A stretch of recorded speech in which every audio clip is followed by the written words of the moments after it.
friend Doug on the line here. He's hailing all the way from Centertown, mid-Toronto, somewhere. And we're going to have a very frank discussion all about Doug, which I'm sure he will be comfortable being dissected in this audio format, and revealing his innermost thoughts and feelings on punk rock and transitioning from being a young badass into an older badass, an established one. So, what do you think, Doug? You ready to rock this? Yeah, sure. Just easy on the scalpel in that dissection. All right, brother. So, full disclosure, Doug and I are high school chums. We had a kind of a legend in our own mind punk band together. We were very poorly documented. We have a little bit of stuff online, but it sounds rough, so we're not going to share that. That's only for the hardcores. If you were there would be an interest. So after high school, we both kind of ended up in different places, and which is a shame because we had amazing musical chemistry. But Doug, after the glory that was AML, you started your own band. I think you were you in school at the time or post school, or did you just work? I can't remember, man. This was a long time ago. Yeah. Start of the millennium. Yeah. It's crazy how far away that was, just thinking about it. But yeah, after high school, I moved to the Oshawa area, and started a band, just meeting a friend through work. And that band ended up turning into a political hardcore band called Black Jacket. Really fast, kind of screaming stuff. And I'm just going to cut in. The MySpace page does not play for me. I think that's a bit of, I'm mourning actually that profile plus my personal profiles, which I didn't back up. Oh yeah, MySpace. I'm surprised that's still up there. Is it? It's still a site? I never even thought. It fully. So you're obviously not a weirdo looking at your own stuff. Everything you've done on MySpace is still there. It's just whatever mechanism is part of the service. Excuse me. It doesn't stream anymore. So you can look at your profile, you can look at your comments, photos and whatnot, but the music streaming thing doesn't work. I remember years ago I had some stuff and I dropped a hard drive and I lost it, and I was able to rip. I had this is a bit of a tangent, but I had a jam band, which I'm embarrassed to say, and I could rip 5 minutes from one of those rip freeware sites. But anyway, yeah, so Black Jacket, I remember in following you guys online and just kind of I don't really remember very well, but I remember it was super hardcore. I remember our mutual friend had a CD, and you had some crazy long dreadlocks. And here you are today. Yeah, you're a totally different adult. But in that band, it wasn't just because usually, when you do that kind of that style of music, you have your kind of satellite range. You have a very short range of gigs and venues that you play. But you guys, you did some traveling, didn't you? Wasn't there an overseas component? Yeah, we were really fortunate. That band just playing stuff that no one liked. This is going back to, we really started that band in 2004 or 2005. And it was very out of vogue, I guess you would say, to have any type of political commentary in your lyrics. That was when George Bush Jr. Was running the show in the States. And everyone was just thought it was just a trend of bands throwing politics in there. So, playing locally, we took a lot of heat just from, hecklers and whatnot, but, whatever. We did make some friends. And then, like with MySpace, we connected with some bands throughout Canada. We got to tour to Western Canada once, Right. Eastern Canada twice. And the connection of those Eastern Canada tours will come up later on maybe. But yeah, we ended up getting just this random email. This really enthusiastic 17-year-old, he was booking shows and tours for bands over in the UK, according to his email. And we were kind of cautious. We were like, all right, is this like a scam? Like this is like the Hotmail days. So we just ignored it, didn't reply or anything. And then a year later, he emailed us again. He gave us a bunch of bands he's worked with. He was really serious about getting us over there. And yeah, we reached out to those bands. They said he was legit. And then, yeah, we got to tour the UK and mainland Europe for like 3 weeks. That's crazy, man. Just so in terms of the were people ready for your group? Like, did they know? I mean, through the internet, it's easier to know about it. Something like a band that's from far away. Did you have people that were like they were ready for you to come? Did you have like any fan base there? Or was we it didn't more really you're have. just like, playing to crowds that you hadn't played to before? It was definitely just crowds we've never played to before. We weren't on a label or anything. We just self-released our own music, used the internet as our vehicle. But, much the same as it is nowadays for punk bands, you're happy if you get 10 people that aren't the other bands watching your band. And that's what it was like back then. Like we played shows like Weekend Warrior style, just doing whatever we could. And sometimes those people in those cities would move away and you'd lose that fan base. You'd play to 5 people. But Europe and the UK is a totally different animal, because even though no one knew who we were, the hospitality was like way upper echelon that we had ever experienced. Promoters would have food ready for us when we arrived, and there'd be so much food that you'd have leftovers in the morning, which they housed you for the night. So you never had to worry about like a place to stay or sleeping in a van, unless like we were paranoid and gear watched and stuff, took turns doing that. Sure. But no, like the bands over there, they would bring people out. There's a different, I don't want to say that they enjoy music better, but their definition of enjoying music seems to, like live music, I just feel like seems to have more, I don't know if parameters is the right word, but very multi-angled. But yeah, it was. Yeah, it sounds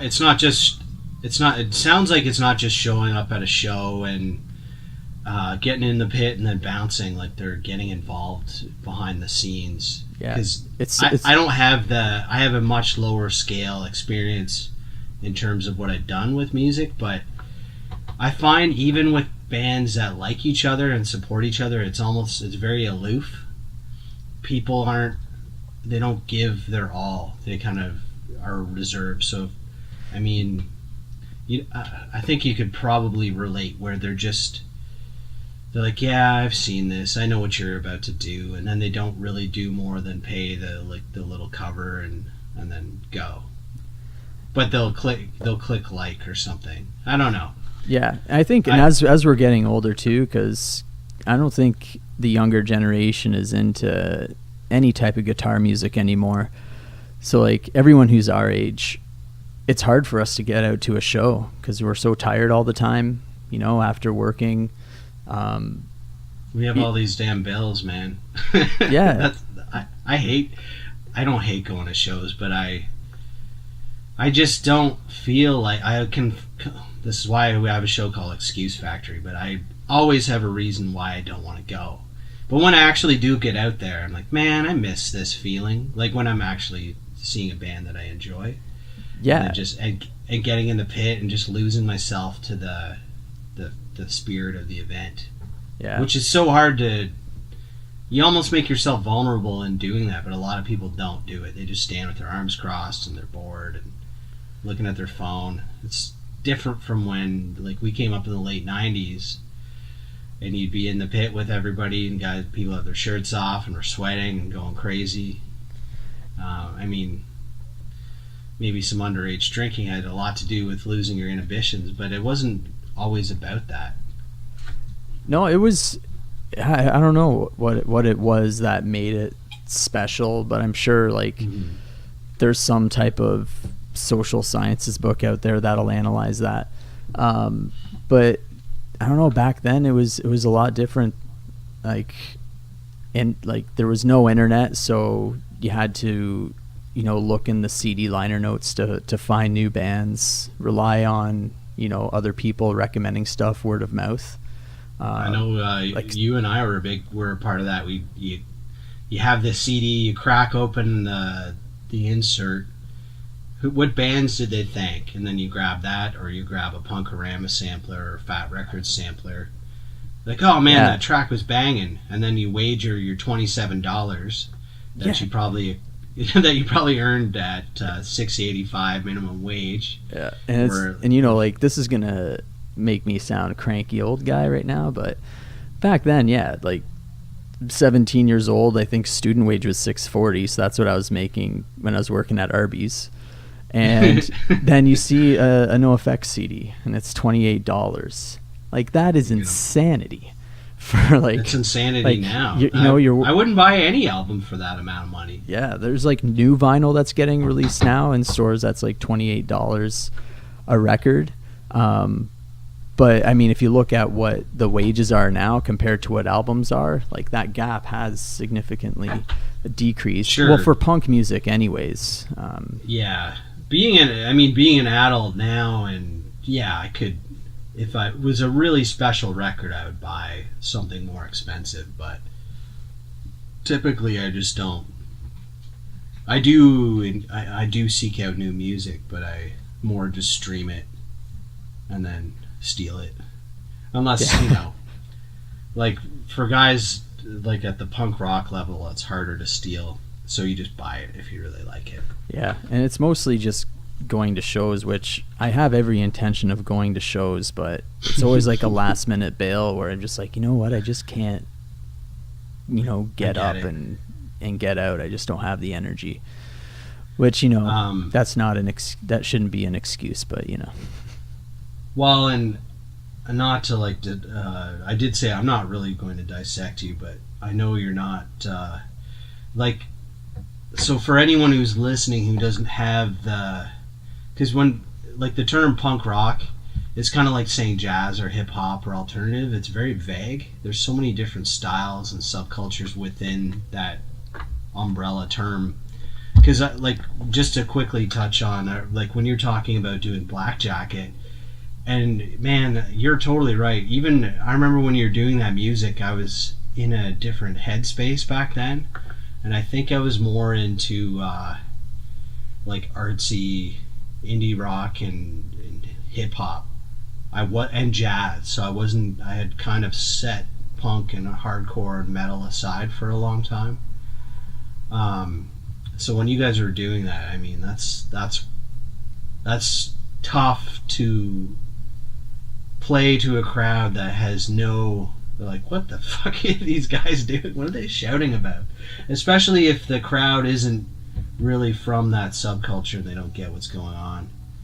But I feel like I had a spark of a thought and I've just lost the thread. But I'm going to get back to my script here. Yeah, sure. Oh, I know what I was going to say. It was related to going to shows and I find that for me, like the trigger to go out and do something, like get in the pit, is to have a few drinks. And I know I get a sense that you're not really about that party lifestyle.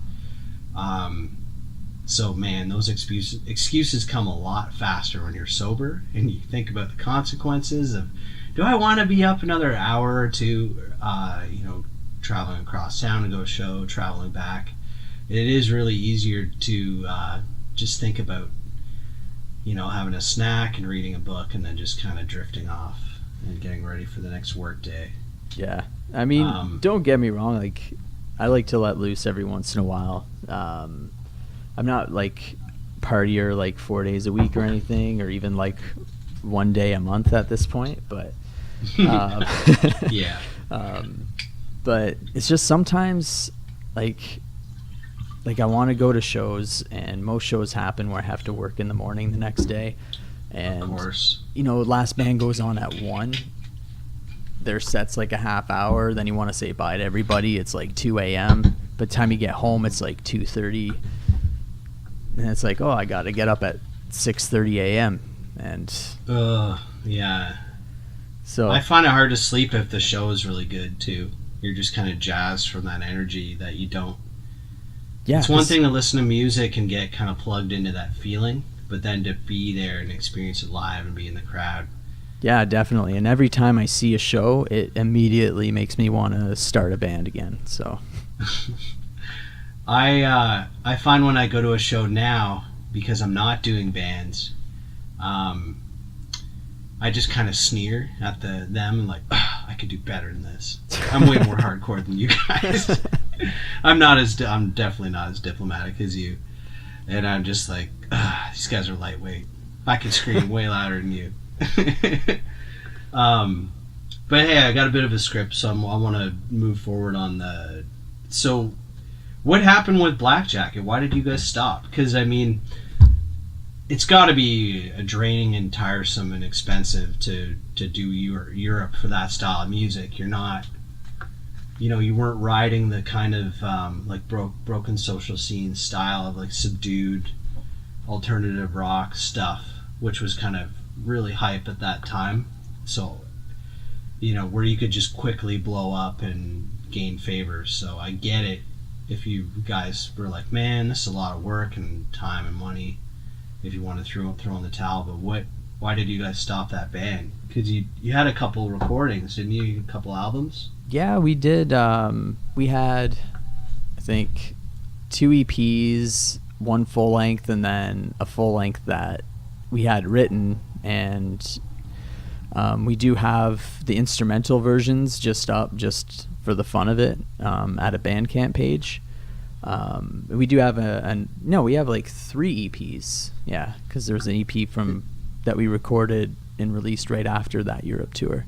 But a little bit of a spoiler, but is that available on any of your main links, like through the record label? Well, for the Black Jacket, I think it's, I'll find the link and I'll send it to you if you want to put it in the Instagram I'll put post. It in the show notes.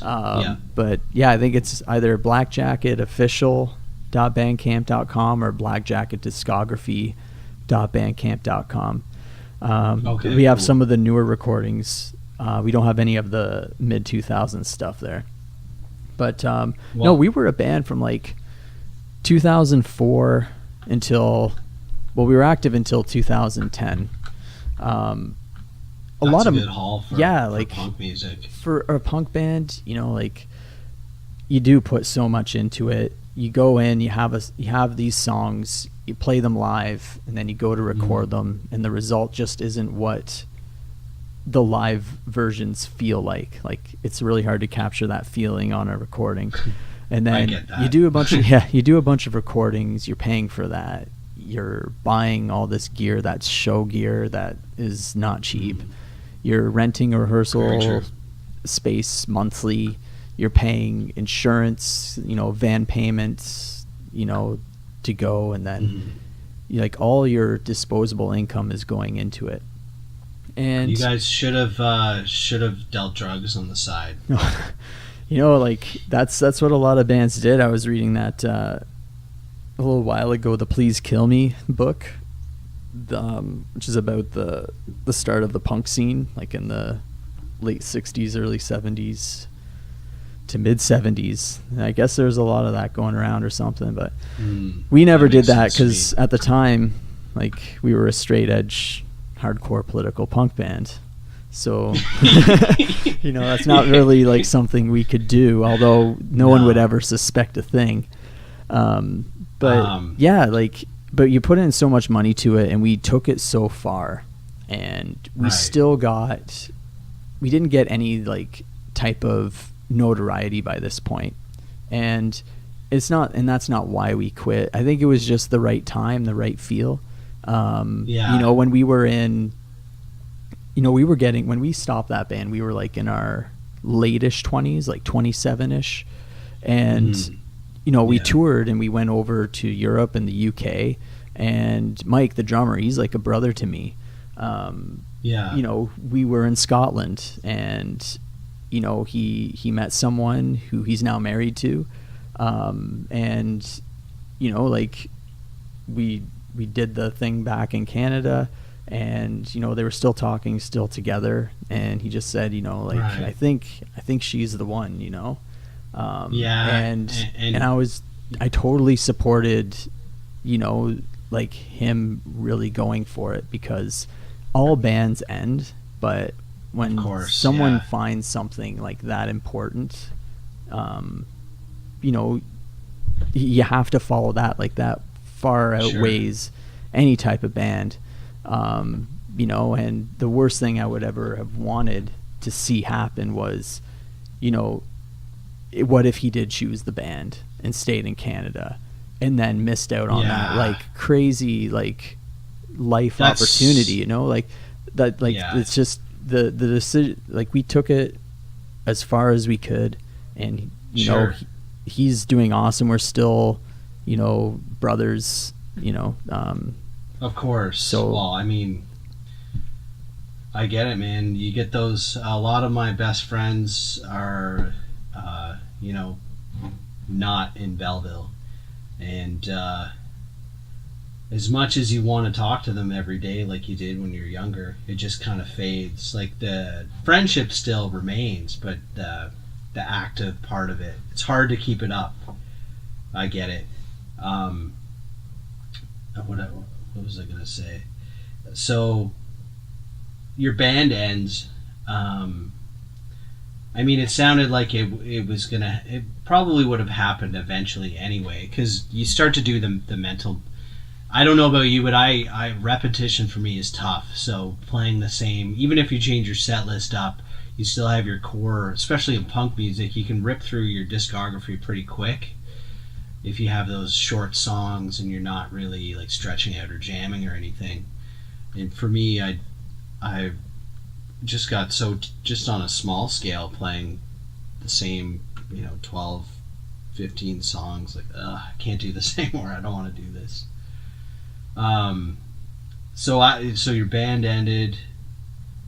You kind of filled in why it ended. So what the heck did you do with yourself after? I know you started a record label, but how do you make that leap from being like a touring musician? I mean, you guys obviously would have probably came back and had jobs and had to pay bills. Yeah. When did you consciously decide to start a record label? Well, when the band ended, I decided to move to Guelph. Just because, like, being in that town, I liked the feel of it and the people. Super chill town. Yeah, chill town. The farmer's market is amazing. I miss the Baba Ganoush guy. Yeah. Although I don't know if he's there, 12 years later. I probably. It's such like a core set of vendors there.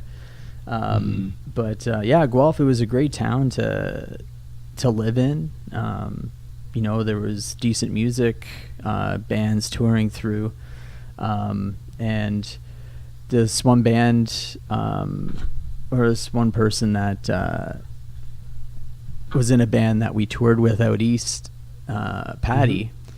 He's in Brutal Youth. He lived in Kitchener at the time, which was fairly close to Guelph. Like and we just started talking, and I think we started talking through Mike, my friend who's in Scotland. He said, you should reach out to Patty. He's in Kitchener. And I did, and at the time, I was doing a college radio show at the University of Guelph.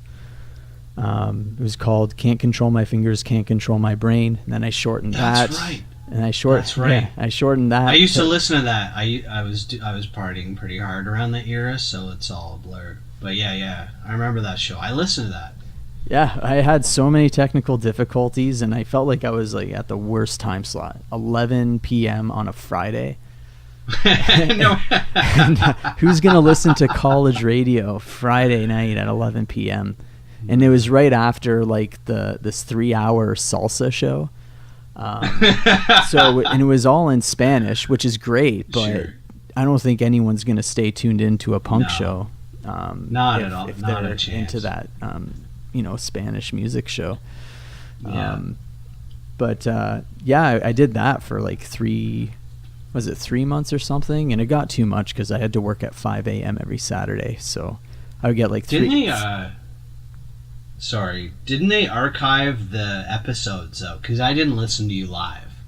Couldn't I? Because it was CFRU, wasn't it? Yeah, CFRU. It's probably archived. It's really. I don't mean I doubt we could find it now, but back then, because I would listen to it, they're like, "Man, that's Doug," and they'd like put on some punk stuff. Yeah, like it could be still up. Like I got to. There's so much weird music I got to listen to. They had such a good music library. But there's so many technical difficulties, and I was trying to make a show, and I was like ripping off all of these like Conan O'Brien bits, like kind of like his like from his old late night stuff, like the questions, like celebrity questionnaire thing he had. Celebrity survey, that's what it was called. So there's just like little things I was trying to make it entertaining, but then it sunk in. I'm like, no one's listening to this. Like it's 11 o'clock at night. So, but it got, in terms of broadcasting, we're at the same level. Yeah. So don't feel bad. What we're doing right now is about the same, but yeah, I think having you on this, actually, it's going to boost my listenership. So. Oh, you think? Oh, well. I think so. We'll see. I hope so. But yeah, like getting back to how the label started, I seen like I had so many friends that I had met like across the way playing shows and whatnot, and I still wanted to be involved. I started feeling a little isolated in Guelph, and I wanted to stay involved in punk music. And Patty. He was in a band called Brutal Youth, still is, and I'm like, oh, do you want to do like a cassette release, because cassettes were so cheap and still cheap enough to make and do releases for now. I think you can still get them at the major dollar store chains. Yeah, and you can. I used to. I had a crappy Buick, and it had a tape deck, so I would do MP3 to cassette mixtapes. So I'm in high school again, while I'm using a computer to make it, and they're a pain in the ass to make, but I love. Analog rules. The only thing about cassettes is they wear out pretty easy. Yeah. So yeah, I like reached out to him. I'm like, oh, do you want to do a cassette release? And he was saying, oh, well, I have some friends in Montreal in this band called Tightrope. We were thinking of doing a split, so we were talking about split cassettes, and then that turned into a split vinyl, and that was the very first release, Brutal Youth and Tightrope. A split 10-inch record.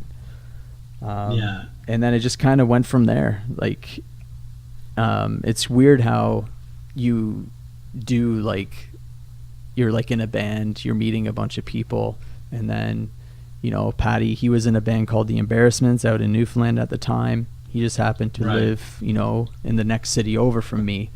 And then through him and through Brutal Youth, I met these other bands where I released music, and then met a couple of bands through those bands. So it was just like really a chain reaction, chain effect. Yeah. And it was all just like creating this kind of core,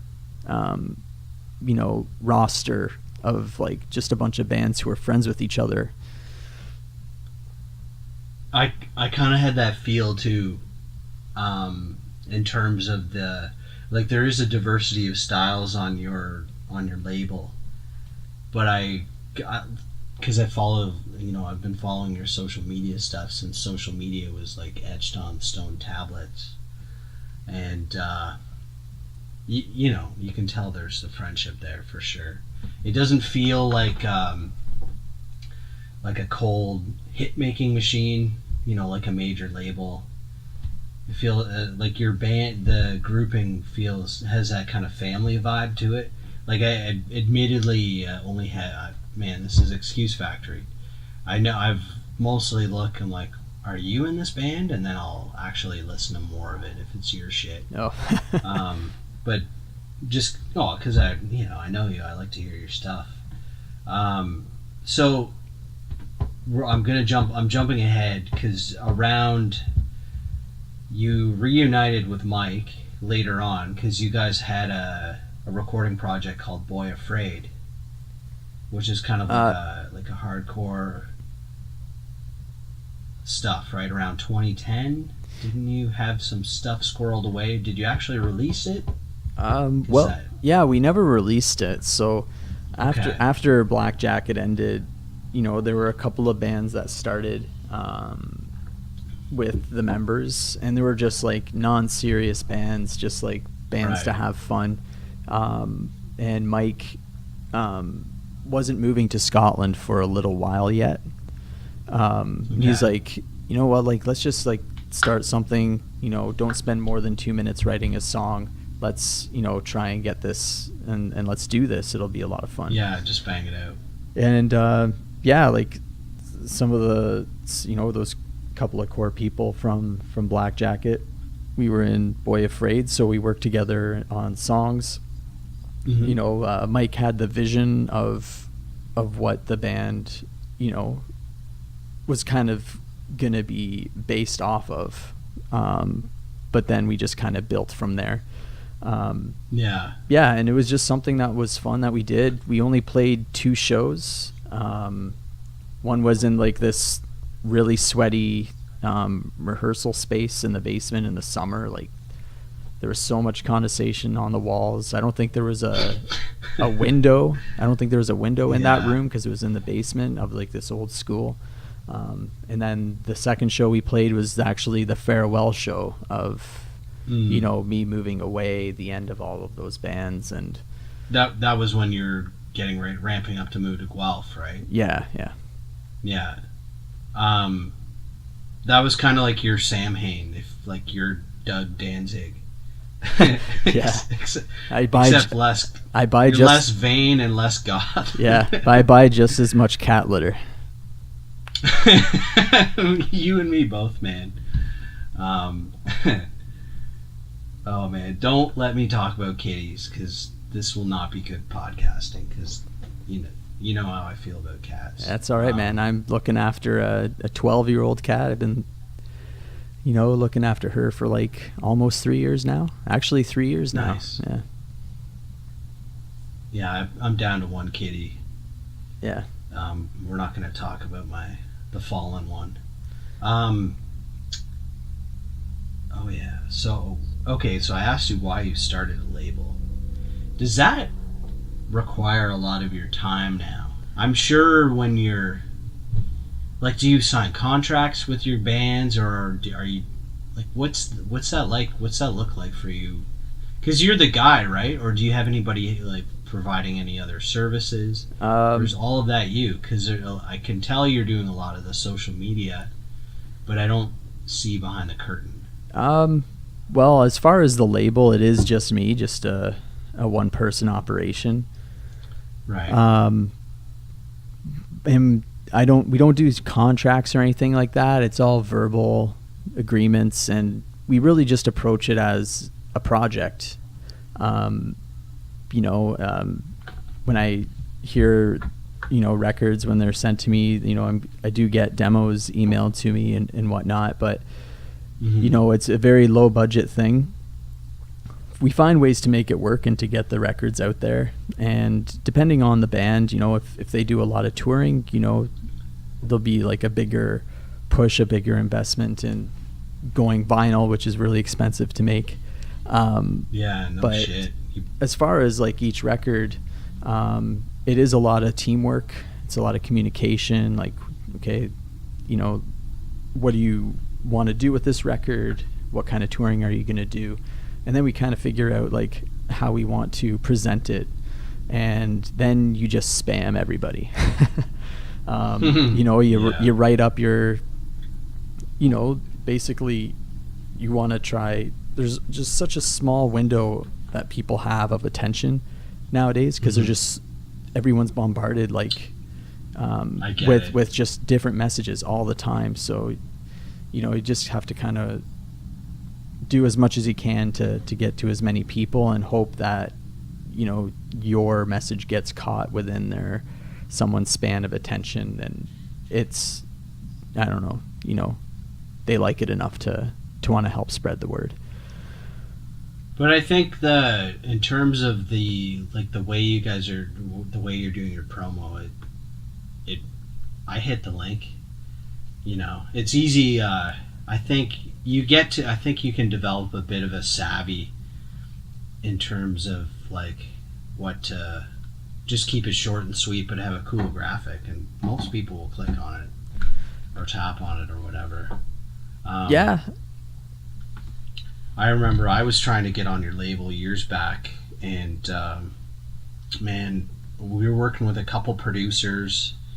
My partner in the project wasn't as he brought the funk, but he wasn't as reliable, and we had recorded the album twice, and both producers bailed.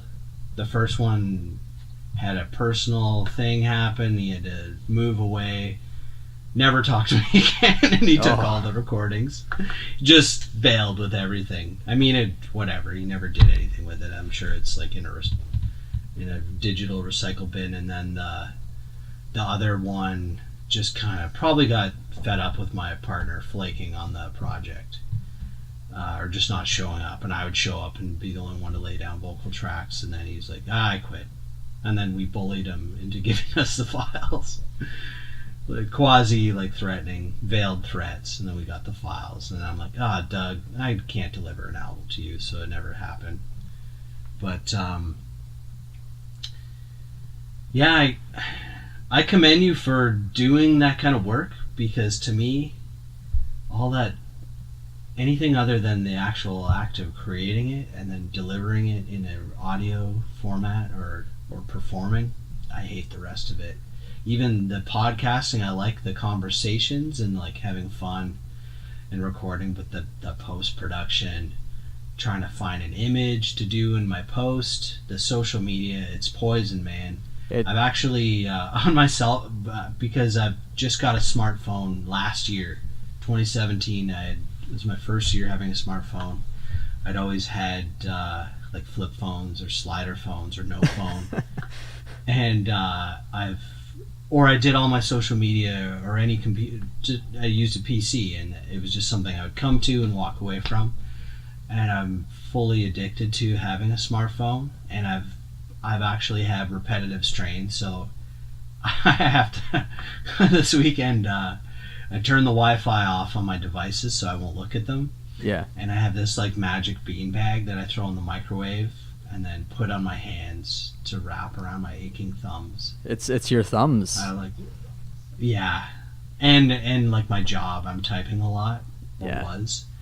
And repetitive strain. So you know, it's interesting. I literally can't even, man. I can't do it anymore. Or I'm really scaling back how much I'm online. Yeah.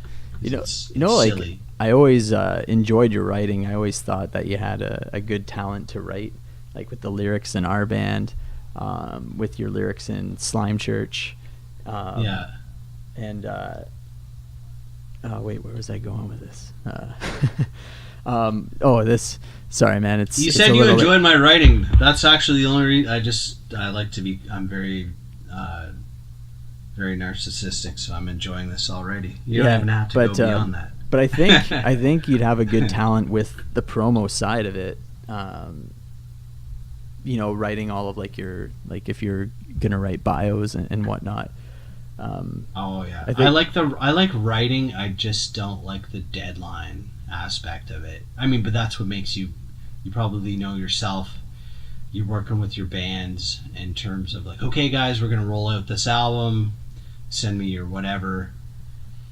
I think the pressure of having this expectation, even though for me it's totally made up deadlines, it does make you focus more.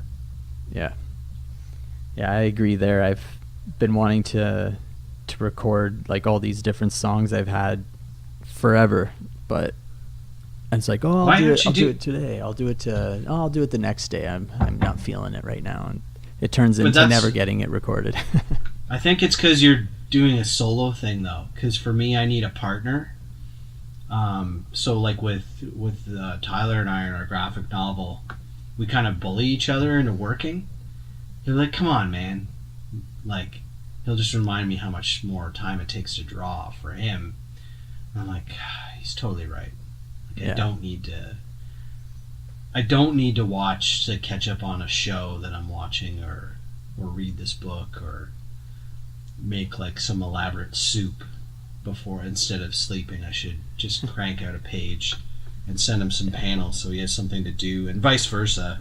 I'm like, Tyler, stop going skateboarding and get back to work. I need more panels. Yeah. Well, what kind of elaborate soup are you making right before bed? Well, so I don't talk about my family life too much because it's kind of boring for listeners. But with having a 3-year-old, like in my schedule has been up and down. But as of late, or so typically, if I'll cook something quick, like when we're having our dinner, if we're even together.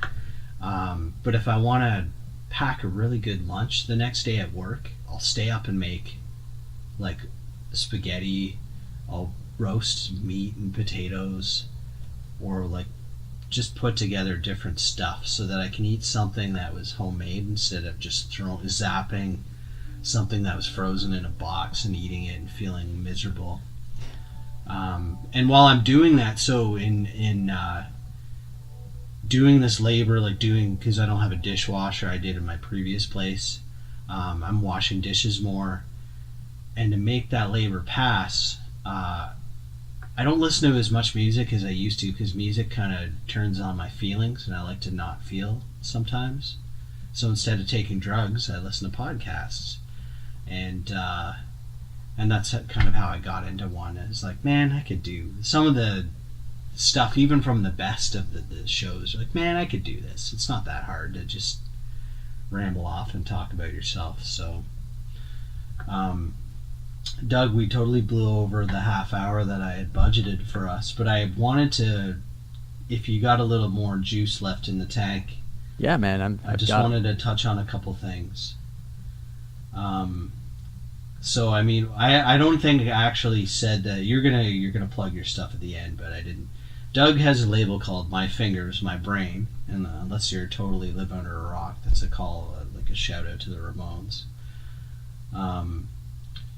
So, because you kind of touched on it a bit in talking about Black Jacket, but I know you're a guy who's probably, I would love to just get a itemized list or an annotated list of your music, like your discography, and just steal it and then have the music and check it out, because I know you're someone who's probably not just listening to the same NoFX CDs we listened to in high school.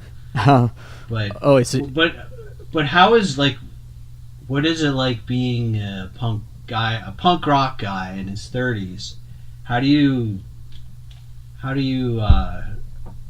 still love that vague, style and feeling and attitude as you've changed and you're a different person? You're not maybe as wild. Yeah, like or you have controlled wild bursts of activity here and there when you feel like it. I don't know. Like, I still hold like some of this, like those same beliefs, that I did back in the band. And like touching on how music makes you feel feelings. Well, I think that's like punk music has always been that one genre that I've responded to, or that like I feel something that no other music can make me feel. Whether it's the lyrics, whether it's the beat, whether it's the different notes that they play, but that forbidden beat, man. Yeah, like it's something that I've always loved. It's something I'll probably always love. But to your question, like, you wanted to know like what I'm listening to, or? Well, No, we don't have time for that right now. Well, I do want to know what your list, but I think that's more for me and you. Just that's me and you time, but excuse factory time. But for a short answer, though, I am still listening to the same NoFX CDs from being back as a teenager. But I'm listening to much more than that. But I still go back to it all the time. Same here. Same. I mean, Fat Mike like enrages me, but also, you know. I'm still holding the candle. But I noticed with the bands that you have on the label, it's not tired sounding. It sounds new and fresh. Even some of your earlier releases, to me, they don't sound. I mean, also being Canadian bands, they don't have that. The Southern California sound that we kind of grew up and cut our teeth on trying to emulate, and then before you found your own voice. But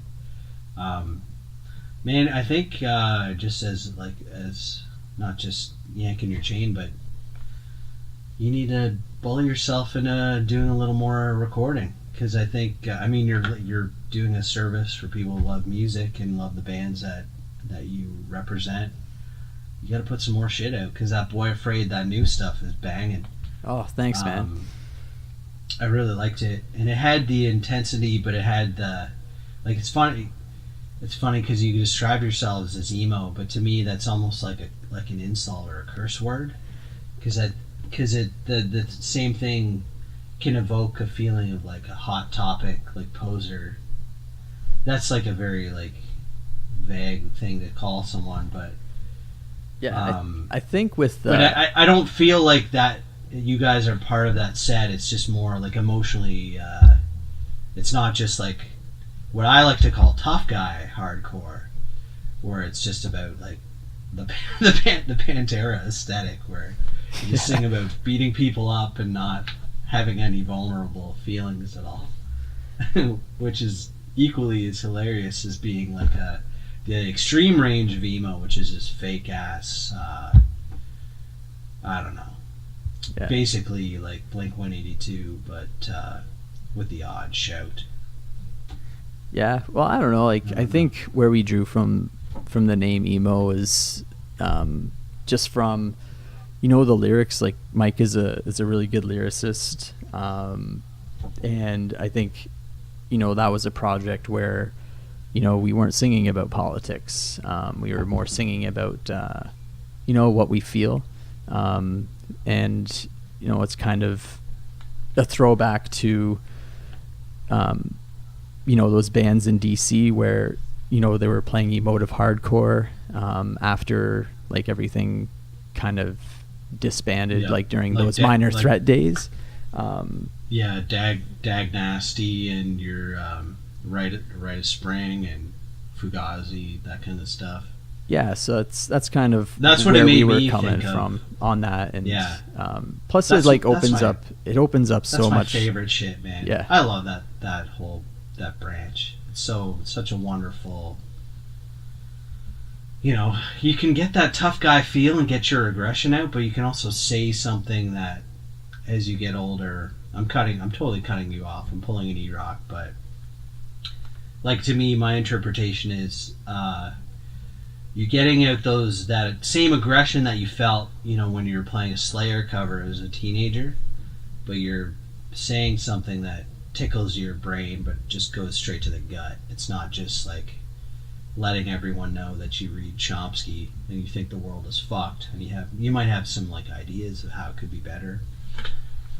I like that stuff. To me, it speaks to me directly, like faster than the political. Not that I'm not into political music, but you know what I mean. I think. Oh yeah, I totally get it. It's a shortcut to that gut feel.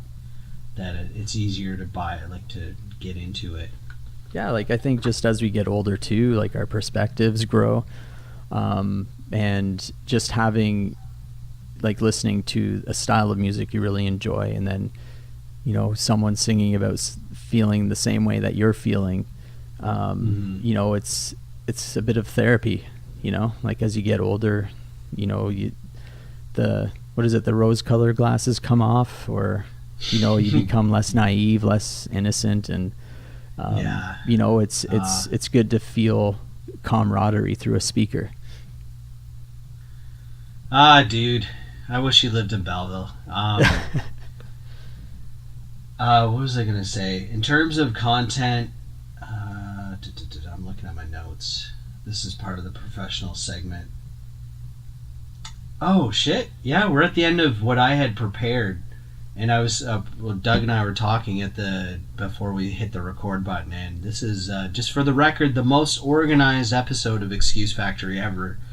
I was like, in my mind when we started talking, or before we started talking, I was thinking 15 minutes, half an hour tops, but we'll be scraping the bottom of the barrel in terms of content. But I think for both of us, the subject of punk rock, we're in our 30s, and we're not done yet. The wallet chain era is not over, although physically it's over. I'm no longer concerned about having that kind of accessory, but to me it never ends. Punk rock will never die, and my disdain for my inner rage will never, well, hopefully it will quench eventually, just for my own my own health. Being angry all the time isn't good either, but definitely this is an outlet.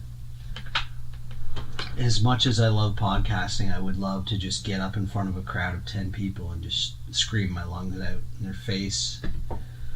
Oh, you know what? Doug, you got to do it, man. You got to do it.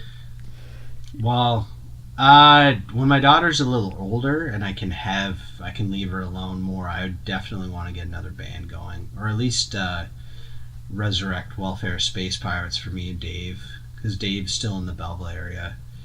And we've kind of flirted with we have songs. I know I have some stuff that's set aside that is ready to rock. It's just, you get into that adult grind, and it's really hard to, especially if you're not on the same schedule, to get together and crank out a tune. It's easier to jam the stuff out than it is to lay down the tracks. I think we've hit a good enough lull. We could wrap up our episode. Yeah, sure. You, Mr. Doug, should plug your stuff. So for your record label, where can our listeners check out your bands, check out Boy Afraid, your most recent 3-song EP? Where can they go? Well, you can go to myfingersmybrain.com.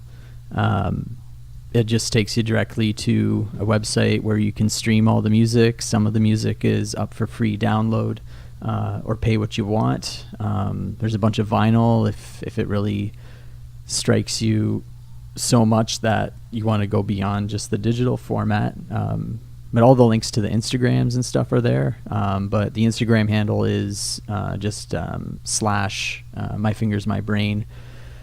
Twitter, I'm finding myself on Twitter way more now. I don't know what it is, but you can. It's better than Facebook. I don't know. I guess I like it's a kind of like a, what do you call it? What's a guilty pleasure? Just reading, people getting roasted in comment sections. So I feel like Twitter is just one big comment section on the world right now, and it's fun to see people get roasted. Absolutely. But anyways, our Twitter handle is twitter.com/MFMB records. Facebook is just facebook.com/myfingersmybrain records. The Boy Afraid record you can find just on the myfingersmybrain.com. Absolutely. That's how I found it, and I was listening to it before we were talking so I could get the feel. Oh, thanks, man. And that EP is actually up for free download. So sweet. Yeah. If you never know, it may be the intro music and outro music for this episode. Oh. Well, thanks for being on the show, Doug, and don't hang up, because we'll chat a little bit after the record. Yeah, sure, man. Thanks for having me. This was one for the books. It was a good, definitely one of the more organized episodes I've had in a while, and I don't think I'm going to chop it in two. Normally I do that, but I think we'll just have a big fat slab of discourse and chatter, and banter, and I think people will enjoy it. And if they don't enjoy it, it's because they're lightweight and posers. Thanks for listening, everybody. Take care. Peace.